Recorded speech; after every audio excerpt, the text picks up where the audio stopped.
Bismillahirrahmanirrahim. Assalamualaikum warahmatullahi wabarakatuh. Innal hamdalillah nahmaduhu wa nasta'inuhu wa nastaghfiruh wa na'udzu billahi min syururi anfusina wa min sayyiati a'malina. Man yahdihillahu fala mudhillalah wa man yudlil fala hadiyalah. Asyhadu an la ilaha illallah wahdahu la syarikalah wa asyhadu anna Muhammadan abduhu wa rasuluh. Amma ba'du. Jamaah sekalian rahimakumullah, ibadah umrah adalah ibadah yang disyariatkan oleh Allah Subhanahu wa taala dan juga oleh Nabi kita Muhammad sallallahu alaihi wasallam. Ketahuilah, ibadah umrah itu memiliki keutamaan tersendiri, bahwa ibadah umrah merupakan ibadah yang agung. Ibadah yang agung. Satu di antara keutamaan dari ibadah umrah adalah bahwa siapa saja yang melakukan ibadah umrah itu akan menghapus atau menghilangkan kefakiran, sebagaimana disebutkan dalam sebuah hadis bahwa ibadah haji fima ma'na dan ibadah umrah, dua ibadah ini adalah ibadah yang bisa menghapus kefakiran, sehingga insyaallah taala Bapak Ibu sekalian rahimakumullah, biaya sebesar apapun yang dikeluarkan untuk melakukan perjalanan ke tanah suci, yaitu melakukan ibadah haji dan umrah, maka Allah Subhanahu wa taala akan mengganti semuanya insyaallah taala. Dan ini memang merupakan hal yang harus kita yakini, karena yang mengatakan dan yang menyampaikan adalah Nabi sallallahu alaihi wasallam. Kita harus meyakininya.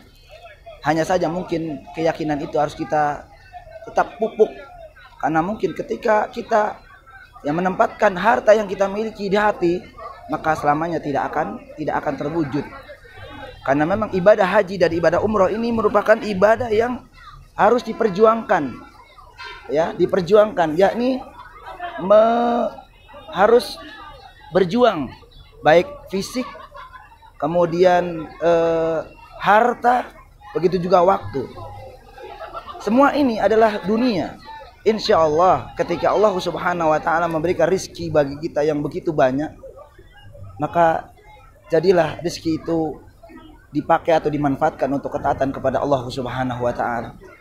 Para jamaah sekalian rahimakumullah, ibadah umrah juga merupakan ibadah tanda syukur kita kepada Allah Azza wa Jalla. Sebagaimana Allah Subhanahu wa taala firmankan dalam surat Ibrahim ayat 7. A'udzu billahi minasyaitonir rajim.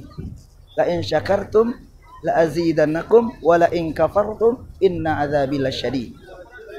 Jika kalian bersyukur kepada Allah Subhanahu wa taala, maka Allah Subhanahu wa taala akan memberikan atau menambahkan nikmat buat kalian. Namun jika kalian kufur dengan nikmat yang Allah Subhanahu wa taala berikan, maka sesungguhnya azab Allah itu sangat pedih. Dalam ayat yang mulia ini para jamaah sekalian rahimakumullah, bahwa tanda syukur atau seseorang dikatakan syukur kepada Allah Subhanahu wa taala jika dia melakukan tiga hal. Yang pertama adalah mereka meyakini nikmat yang mereka terima itu minallah, itu berasal dari Allah Subhanahu wa taala, bukan berasal dari kemampuan semata, dari kemampuan mereka. Sebagaimana Firaun, sebagaimana Qarun, ketika Qarun itu mengatakan bahwa harta yang dia miliki itu semata dari ilmu yang dia miliki. Subhanallah, maha suci Allah Subhanahu wa taala. Yang demikian ini adalah merupakan kesombongan. Maka seseorang yang dikatakan syukur pada Allah Subhanahu wa taala dengan syukur yang benar adalah ketika mereka menisbatkan rizki, nikmat yang mereka terima itu semata dari Allah Subhanahu wa taala. Ini yang pertama. Yang kedua, ketika seseorang dikatakan bersyukur kepada Allah Subhanahu wa taala dengan syukur yang benar ketika mereka selalu dan senantiasa menyebut atau memuji zat yang memberikan rizki tersebut, yaitu Allah Subhanahu wa taala. Ketika kita dipuji, maka kita kembalikan kepada Allah Subhanahu wa taala. Ketika kita menerima dan mendapatkan nikmat, baik nikmat harta, sehat dan seterusnya, ucapkanlah dengan ucapan alhamdulillahilladzi binikmatihi tatimmus shalihat.